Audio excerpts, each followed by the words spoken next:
Warning, the following movie contains scenes of violence, gore, language, and sexual themes. While the video tries to keep some of the more brutal stuff out, don't expect everything to be fully censored. So if you take issue with that kind of stuff, please proceed with caution. Viewer discretion is advised. Also, this video is classified as critique, so it falls under fair use. Hello my good people, today we're going to be talking about Lisa Frankenstein. It's an odd film that's definitely worth talking about. At least in 2024, this is a horror romance comedy that is actually the directing debut of Robin Williams' daughter Zelda Williams, not to be confused with the video game character, and stars Catherine Newton and Cole Sprouse. It's a bizarre and twisted film, but it's one that definitely deserves to be talked about. And today we're going to be looking at this fever dream of a movie and see what I think overall.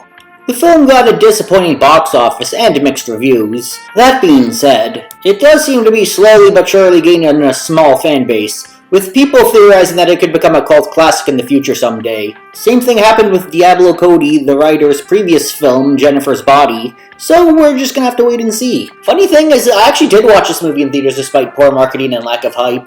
I heard about it and was curious, and I want to support new IPs, and boy, was this an interesting one. The movie begins with animated opening credits, and they have a sort of Tim Burton look to them. And funny thing is that when I first watched it, I kind of assumed it was just some unrelated story. Heck, at first I thought it was another studio logo until the credits came up. I don't know, man wakes up in Silhouette Productions? But this is actually the backstory of the creature when he was alive. This is actually a cool little detail that gives you a look into the character's life before we even get to meet them. So we meet our protagonist, but not really a hero, of the movie, Lisa Swallows. Yes, that's her name. She's shown to be going to a party with her stepsister Taffy in order to socialize more. Though Lisa doesn't really seem into it because, you know, socializing's for normal people. Then Lisa goes into the tanning bed. Trust me, this will come into play later. Anyways, during the car ride, Taffy discusses with Lisa if there's anybody at the party she has the hots for. Are you hot for anyone?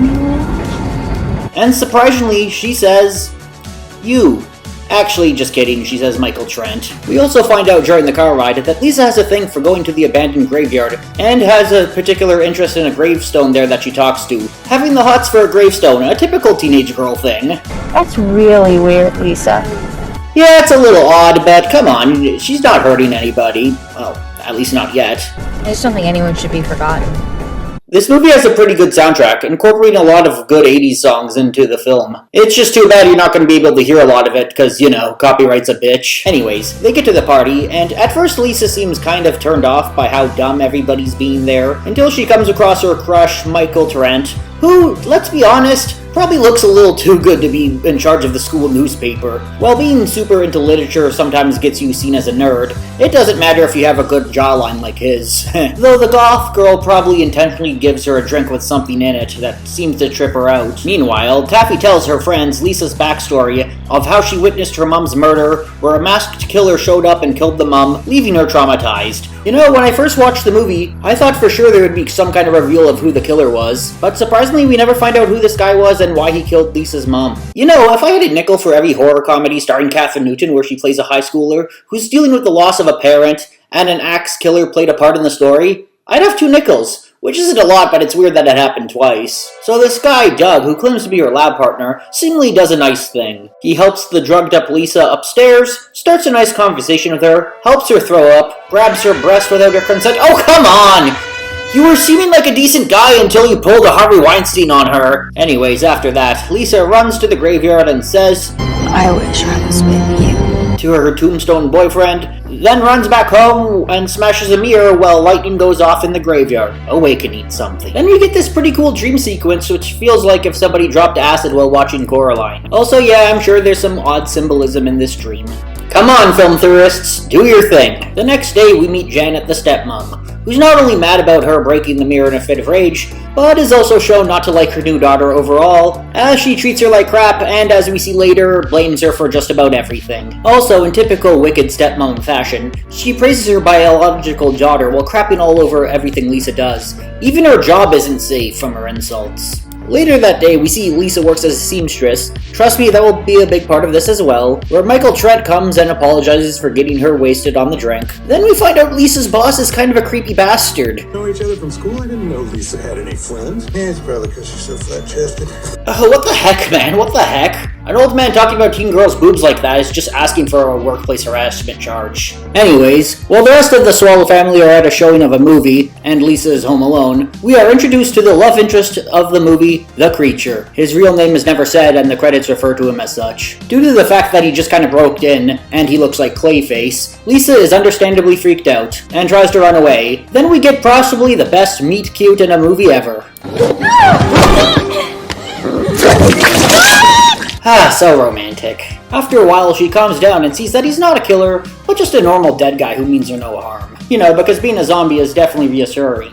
You know, with how weird and bizarre this film has been so far, having a guy come back from the dead due to lightning is actually one of the more normal things if you think about it. She invites him into her room, and what's this? This guy is the one who's been under her favorite tombstone this whole time. When I said I wished I was with you, I meant I wished I was in the ground, dead. Oh, this is kind of awkward. You know how many people your age would love to have an undead boyfriend? I mean, if the success of these have taught me anything, is that having sex with a living corpse is a teen girl's fantasy. Anyways, Lisa showers him up so he doesn't smell like putrid ass anymore, and even tries to dress him up like a rotting Barbie doll.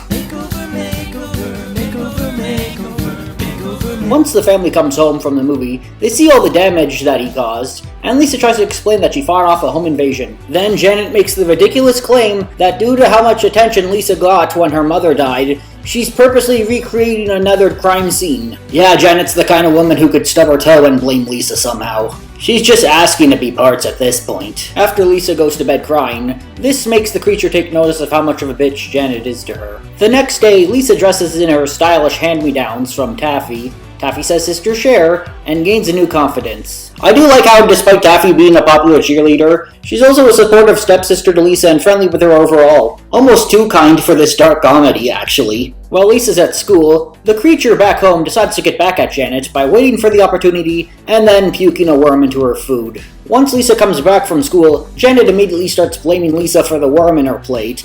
I'm sorry, that nurse outfit looks really ridiculous. And even threatens to throw her in an insane asylum. And then... Person like you. Bonk! Yeah, being a seamstress isn't such a lame job now, is it, bitch? This actually kills Janet, and the Creature cuts off her ear and asks, well, in his own way, to have Lisa put it on. At first, Lisa is understandably horrified and shocked, but then... I can't do that. Not until we bury the body. Yeah, this kind of awakens something in Lisa, and all of a sudden she's on board to help kill people and take parts. After disposing of her body, she sews the ear on and then uses the tanning bed to keep it stuck in and make the ear work. Yeah, I told you they'd come into play later. So Lisa starts leaning into her new dresses. Also, she tries not to let the other kids cramp her style. Stop! And then later invites Doug to the graveyard. Place gives me the creeps, okay? It's not Christian. Not Christian. I don't think groping a woman is considered Christian either. I'm pretty sure it's written in the Bible, "Thou shalt not grab thy neighbor's boob," where she and the Creature cut his hand off and then promptly murder him. Anyways, notice how excited and giddy she's getting by doing all this? It's kinda hot, actually.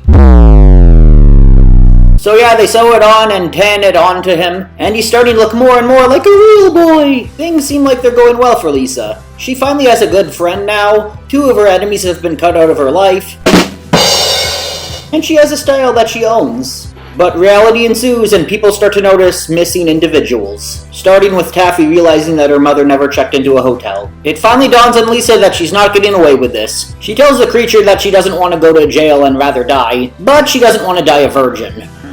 Someone I truly love.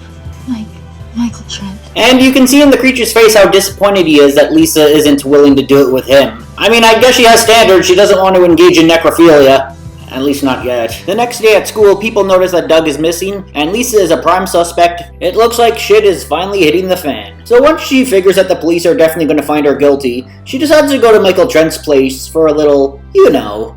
Oh jeez. Anybody who's seen this film knows what's coming up soon. Prepare yourselves. After the Creature drives her there, Lisa walks into Michael Trent's house without even knocking. Man, she really is a sociopath. But what's this? Taffy's car is parked outside? That's right! Michael Trent has been sleeping with Taffy the whole time. By the way, I love that Michael Trent doesn't even question Lisa breaking into his house. Michael Trent says this. You can't blame her, kiddo. It just was never gonna work out between us. I don't have feelings for you like... Even though he was clearly flirting with Lisa in earlier scenes, which is definitely a dick move, And speaking of dick, look what happens next. Fly away, Stanley. Be free. There we go, ladies and gentlemen, the most messed up scene in the movie. I'm surprised this got away with a PG-13 rating. Holy crap.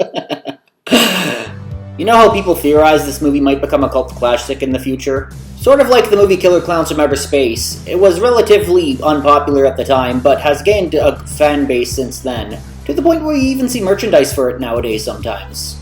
One has to wonder what officially licensed Lisa Frankenstein merchandise would look like. Anyways, after the creature steals Mr. Jimmy Wilson, Lisa drives after the creature, following him, with her sister. She goes out to chase after him, but not before letting Taffy know that she was a great stepsister. Too bad she's too traumatized to appreciate any of it. She plans to kill the creature due to all the trouble he caused her, but she just can't bring herself to do it, and realizes that the creature does indeed have feelings for her. However, time is running out and Lisa still wants to lose her virginity. But what's this? The creature still has the mating stick that he cut off. So they go back to her place, and then they sew the penis onto the creature, with a subtle feed the kitty sign in the background. And then it's implied that they do the deed. This movie's insane, I swear, it's freaking insane. I can't fight this feeling anymore, we'll never be the same. After that, she decides to, cook herself, but not before leaving one last note for the creature. Death is temporary, I'll love you forever. After Taffy and her dad visit her grave, we see one more scene that shows the creature is now fully alive and talking, while Lisa's the undead one who's been brought back to life. In other words, a Nuno reverse card. And that was Lisa Frankenstein. What can I say? Well, it's not a film for everybody since it could be too weird or gross or some, and as well as having some questionable morals. I still think it's a good film. It has that B-movie campy horror vibe style to it, which I love. The characters are funny and add to the charm. Heck, even characters like Janet are still kind of enjoyable to watch in their own way. There's some surprisingly good dialogue for such a goofy film, and the set design is pretty great, especially with the pink house and the grave, which adds to the whole surreal vibe this movie goes for. Lisa's a pretty great protagonist who happens to be a believable weird girl in her own way.